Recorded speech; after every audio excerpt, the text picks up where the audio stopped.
What up, Dope Biz Nation? It's your boy Tay Biz, man. We are back with a video that we about to drop here. As you can see the thumbnail, we are definitely going to take a look at the body cam footage of Sheriff Mickey Stines, or Sean Mickey Stines. He is the gentleman who shot the judge on camera in his chambers in Letcher County in Kentucky. And so one of the things that the lead investigator mentioned in the pretrial hearing was the fact that Sean Mickey Stines were saying something of the nature of someone kidnapping his family or kidnapping his wife and child and things of that nature as well. And so one of the things we're going to look at is see, like, if we hear that, and also we're going to look at the appearance and the actual nature and tone of this body cam footage. It seems like the body cam footage, according to the body cam footage, it seemed like he was very paranoid after the shooting occurred. And so we're going to go ahead and take a look at it. But before we do, go ahead and like, share, and subscribe to the channel. Let's get into this real quick. Let's go. Welcome to Crime Fix. I'm Anjanette Levy. Mickey Stines is in jail in Kentucky, charged with murdering his one-time boss and one-time friend, Judge Kevin Mullins. You're going to hear from Mickey Stines after the shooting here in a bit, and some of what he says is frankly a little confusing. The crime is shocking for many reasons. First, it's a county sheriff accused of killing a judge who was his friend and former boss. And the shooting was recorded by a surveillance camera in Judge Mullins' chambers in Letcher County, Kentucky. We've seen it, and it's startling. It's unbelievable. This case is definitely not a whodunit, far from it. It's more of a why did he do it? A lot of people would like to know the answer to that question. Kentucky State Police investigators, Mickey Stines' lawyers, Judge Mullins' family, and the list goes on. That day, Mullins and Stines had lunch together. It was something they had done often. And by all accounts, there was no tension. Then around 3 p.m., Stines and Mullins met in Mullins' chambers. The meeting was recorded by a surveillance camera. A detective explained what happened at a preliminary hearing last year. I was told that Sheriff Stines had tried to call his daughter, and he had tried to call his daughter from the judge's phone also. Then, for reasons that remain a mystery, Stines shot Judge Mullins. I wasn't present, but when he was taken into custody, I was told by one of the other officers that were there that he made the comment, they're trying to kidnap my wife and kid. Now we're hearing the 911 call and seeing the aftermath of what happened. I got emergency at the courthouse. I need ambulance here right now. District courtroom. Which courthouse? Court, Letcher County. And what's going on? Judge has been shot. The judge? Yes. What's his name? Kevin Mullins. Go ahead. What are you got? Shots fired in the Letcher County Courthouse. Right, Somebody shot Judge Mullins. You're again. No, sir.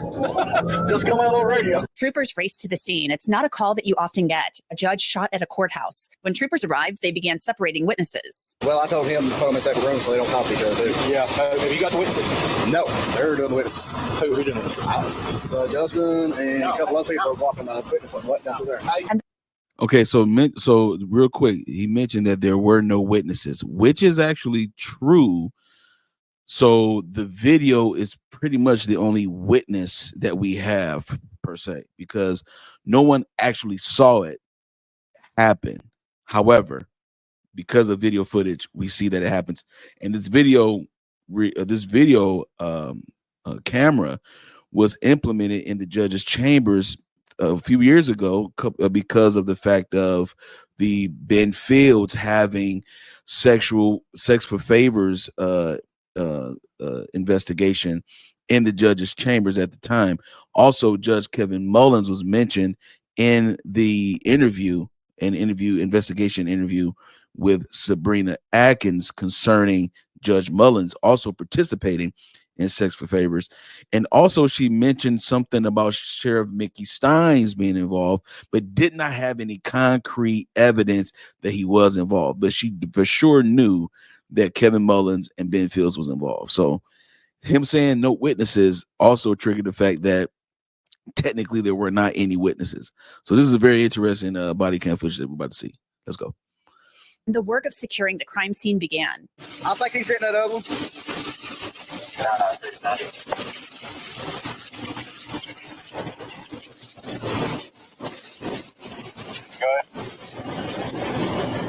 They still got the 10-15 in the foyer of the courthouse. There's also some witnesses in the judge's office, not far from where he's at. You want to go ahead and take him down to the jail so we can get the rest of the witnesses out of the judge's office. Anybody hurt? Well, we got a lot going on right now. I didn't realize you talked to me. That it is, brother. At 3:40 p.m., a couple of women who appear to be distraught, possibly family members of Judge Mullins, show up at the courthouse. A trooper holds one of them back. One woman is trying to get into the courthouse, but the trooper will not let her pass the steps. After 4 p.m. that day, dash cameras show officers leading Mickey Stines out of the courthouse in handcuffs to a waiting cruiser. And then you hear his voice talking with the troopers. Make sure there ain't no weapons or nothing now. Ain't nothing in there, bro. Yeah. Come on now. Right here, open up the back hatch. Come on.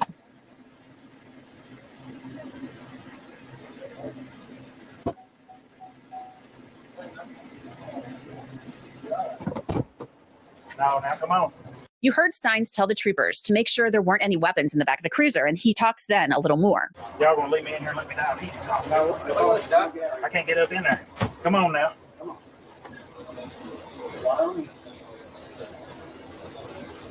This is the actual footage, September 19th. I can't. Yeah, man, I can't get in.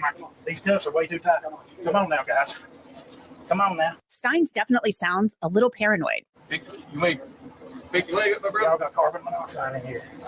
Come on now. Come on. I can't say it like this. Yo, he said they got carbon monoxide up in here. Come on now. Wow, this is crazy. Can't. Come on now. Be fair to me. We're being good to you, brother. You get stick your leg up in there. Come on now, guys. Please don't do this to me. Please don't do this to me. Please. You want to scoot on over a little bit to the left? Come on now. Try to scoot on over a little bit more. That way we don't hit you. Can you go a little bit farther? I just want to hit you with the door. Put your knee in there, my friend. Hey, Jason. Hey, Bates. Hey, Bates.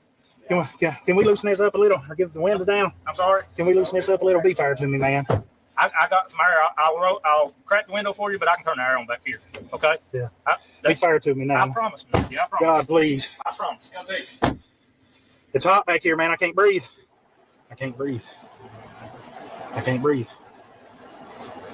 The drive to the Leslie County Jail from Letcher County takes about an hour, give or take a few minutes. Stines continues to speak as if he's in fear. Come on now. Guys, make sure I get to the jail.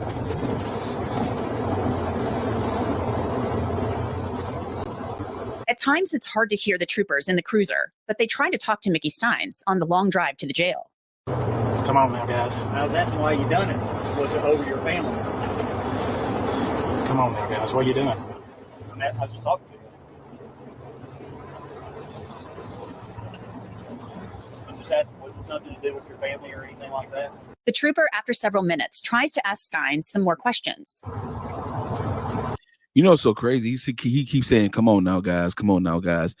I'm not sure if he's saying that because the procedure is not going the way it normally goes. However, bro, you did just shoot a judge, man. So I'm telling you right now, they're being the most fair I've ever seen anyone shoot a judge.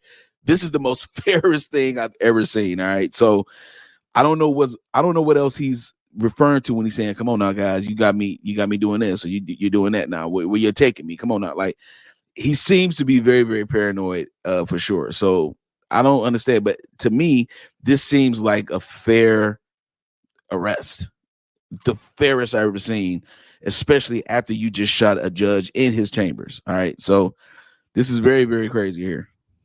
Was it something to do with your family?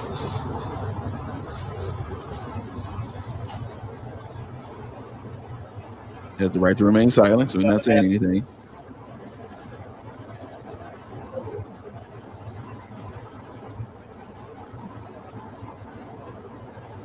If something did happen,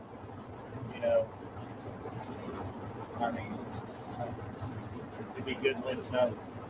Why did you want to talk to your daughter while ago? If something did happen that, involved something, they could help you. Man, this officer is Can you go to fishing, trial, get man. there, letting us know kind of what's going on, what led to this. At one point, Sheriff Stines asks whether the troopers are actually taking him to a national forest. He doesn't believe the troopers are taking him to the right place. They tell him there is a national forest near the jail. Maybe we're almost at the jail. I ask one last time, is there anything, or is this anything to do with your family? So if that's some information that we need to know.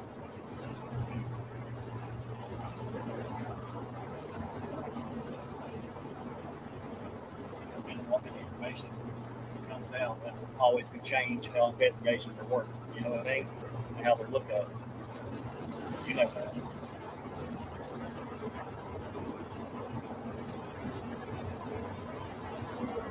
He's not saying a word, man. Like I said, something led to this. Come on now, guys.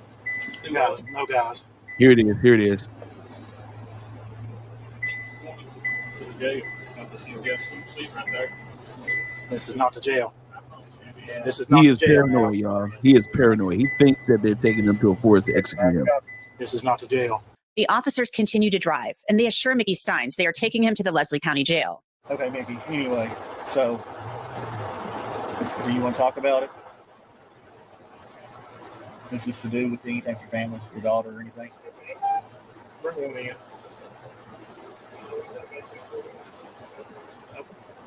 Do they have to back out to get out, or does that circle out? Does it circle out, or do they get out? Okay. So, it's Who you passing me off to? Leslie. We talked about this. This is Leslie County Jail. Who you passing me off to, though? Nobody. He knows the way here. We didn't know the way. Oh, yeah. Y'all are passing me off here now to somebody. Mickey, I don't know why you think this. Y'all are going to let somebody hurt me. Yeah. Dude is out of there, Come on man. now, guys. Be fair. Yeah. Don't pass me off to nobody. The only people we're passing you off to is the jailers inside here. Okay. He is making sure they don't pass him off. Yeah, come on now, guys. One last time, the trooper tries to get Stines to tell him whether the shooting had anything to do with his family. Is this anything to do with your family? This is very, very interesting. This is very, very interesting because they are asking specific questions. Does this have anything to do with your family? First of all, why would you even think that initially in the first place?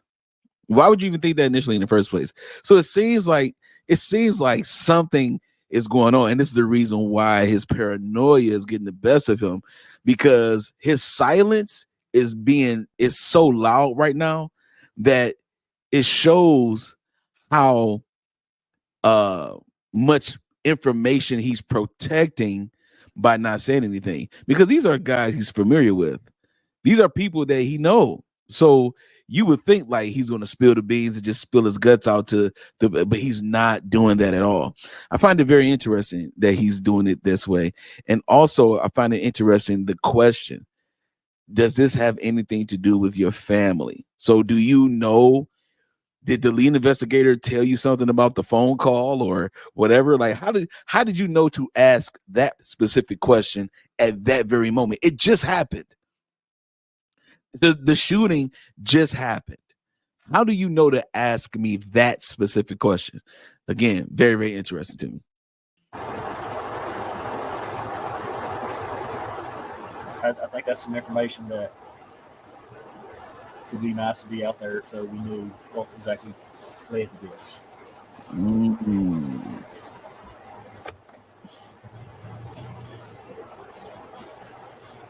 I'm putting in that Leslie County van. Stines is pulled out of the cruiser and taken into the jail to be booked. Stines' lawyers released the following statement to me. It says, the recently released footage affirms our belief that our client felt there was an imminent threat to his family and himself. There was an extreme amount of pressure placed upon him as a result of the pending civil case and its potential to reveal matters within the courthouse. The footage shows that our client perceived a genuine threat, and its impact upon his mental health is apparent. Following Stines' arrest, we found out that he had been deposed in a civil lawsuit in the days leading up to the shooting. A woman named Sabrina Atkins sued the sheriff's office, claiming a deputy named Ben Fields had sex with her while she was on home incarceration. Atkins was arrested in 2021 on a drug charge. Atkins claims that she couldn't afford to pay for an ankle bracelet and was afraid to go back to jail. So Fields, who was supervising her on home incarceration, offered to help her in exchange for sex. Atkins said she and Fields had sex in Judge Mullins' chambers 6 times. Fields eventually was charged criminally and served 6 months in jail. He is supposed to be on probation for 6.5 years. We don't know whether this played a role in the shooting. but there have been questions about whether it may have, and here's why. In 2022, investigators with the Kentucky Attorney General's office interviewed Sabrina Atkins, and she claimed to have seen tapes of Judge Mullins having sex with a woman in his There you go. chambers. But There he you does go. have some videotapes of some stuff in the judge's chambers, What kind of stuff? just with girls' sexual and stuff. What describe? Have you seen the videos? I've seen one partly, and just him having sex with girls for the bail to get out of jail. Who was having sex? Ben and just some higher ups up there. Who? The judge and. Now you saw the video. Yeah. What did you see on the video? I mean, I've seen Judge Mullins having sex with a girl. Who was the girl? I don't know, because I don't know a lot of people from up Where was it at? in his office, in the judge's chambers. Is that the same place that you were meeting Ben? Is that how you know it was a judge in chambers? And this was Judge who? Mullins. But you don't know who the girl was. We obtained that audio in a records request from the Kentucky AG's office. News Nation actually was the first to report on the audio. But you just saw the judge. Right. Do you know for sure that was the judge? I mean, how do you know that's the judge? I'll be in front of him. His face is pretty clear on there. Mickey Stines has pleaded not guilty to the murder charge. His attorneys have suggested he was suffering from an extreme emotional disturbance at the time of the crime, and they've suggested the shooting may have been manslaughter, not murder. Yo, Biz Nation, this is wild. All right. So as we can see, the paranoia that the sheriff experienced or what he was exuberating is actually true. It's the fact that he did believe, and he was very, very adamant about the fact that someone is trying to hurt his family. And so he stayed silent for a majority of the ride up until he saw the area that he was at. And he said, hey, man, don't you do this to me, guys. Don't y'all do me like this, guys. So there has to be some type of ring. There has to be some type. And who's the ring leader, right? There has to be some type of ring or something that he came across, because when he looked at the judge's phone and when he called his daughter on the phone, it triggered something. So this is the reason why he is saying, hey, I'm guilty of shooting the judge, but I'm not guilty of first-degree murder. What I am guilty of is responding and being triggered by something that happened that I was not expecting or that I had suspicion of. So that way it could go over to the manslaughter side of things. Now, interestingly enough, if he is found not guilty of first-degree murder, the man walks. The man walks, which means this trial is going to happen. We don't have the date yet, but this trial is going to happen. And so we're going to be first to make sure that we present this trial live. I think it's in a different time zone. I believe it's Central Time or something of that nature. But if not, I mean, I'm East Coast. I'm Eastern Time right now. But however, we're going to definitely go live about this when the trial comes. And how long will this trial last? Is it going to be a few days or a week or whatever? I don't know. I'm not sure. But in this instance, it's pretty straightforward that we did see him shoot the judge. However, was it first degree? Was it premeditated murder? Okay. Let me know what you think in the comments of this wild and crazy case here. Again, this is the most fascinating situation that I've ever heard of in my 42 years of being on earth. I've never heard of a person, especially a sheriff, shooting a judge in his own chambers. Not only that, but also doing it on camera, knowing that a camera is there and not caring at all about the camera being there, and then saying they are trying to kidnap my wife and my family. Like, that is something that we've never really heard of. Again, let me know what you think in the comments. It's your boy Tay Biz, and I'm out. Peace. If you want more content from Tay Biz TV, go ahead and subscribe to the channel. Hit the notification bell, man. Peace.